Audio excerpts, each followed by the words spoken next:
लोगोफोर भिडिअखौ जागायनायनि सिगां नोंथांमोननो नैबे पेमेन्ट प्रुफखौ देखायग्रोनो नागिरदों आं नोंथांमोननो। दाख्लै आं हराव उइड्र खालामदोंमोन नालाय लोगोफोर, नै फैबायानो। नोंथांमोना बेखौ नायना लाग्रोबानो जाबाय, ओमफ्राय नायलांबाय थादो दे लोगोफोर।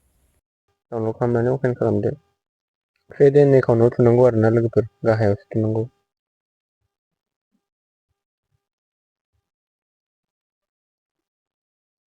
नै अपेन जाबाय लोगोफोर, मावगासिनो ना इयाव लोगोफोर, इयाव थुना हो।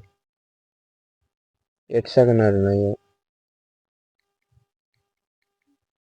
नै ओमफ्राय नोंथांमोना नै वाट्स भिडिअ बेखौ नाय, होमबाना थाइथाम मोनगोन।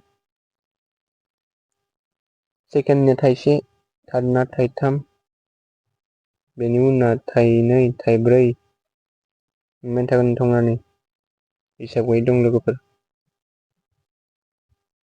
ओमफ्राय नोंथांमोना उइड्रलाव थांनोबाथाय नै उइड्रलाव थुदो।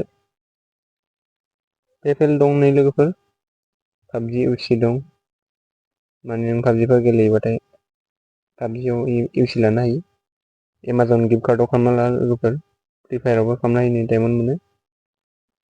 पेपेलावबो उइड्र खालामनो हायो, नै बुहुत दं लोगोफोर। बेयाव उइड्र खालामना लानांगौ आरो ना, नों बबेयाव मोनसेयाव थुगोन बेयाव होनांगौ। रेफारेल क'डखौ होबाथाय नोंथांमोना 200 बोनास मोनगोन। आंनि बेखौ होना होबानो जाबाय। ओमफ्राय सार्भे दं नै, अफार दङ, सार्भे टाइम दं। बेयाव नोङो कमप्लिट खालामनो हायो लोगोफोर, सार्भे कमप्लिट खालामनानै खामायनो हायो। नोंथांमोना माबायदि मोनदों नायनानै खोन्थादो। बेयाव माने दानो भिडिअ नायनानैनो मोनलायबाय थागोन आरो ना लोगोफोर, एडभार्टाइस नायै दहाय नायनाय बायदि बिदिनो एडभार्टाइस फैबाय थायो। नोंथांमोना बेसेबां एडभार्टाइस फैगोन एसेबां मोनबाय थागोन।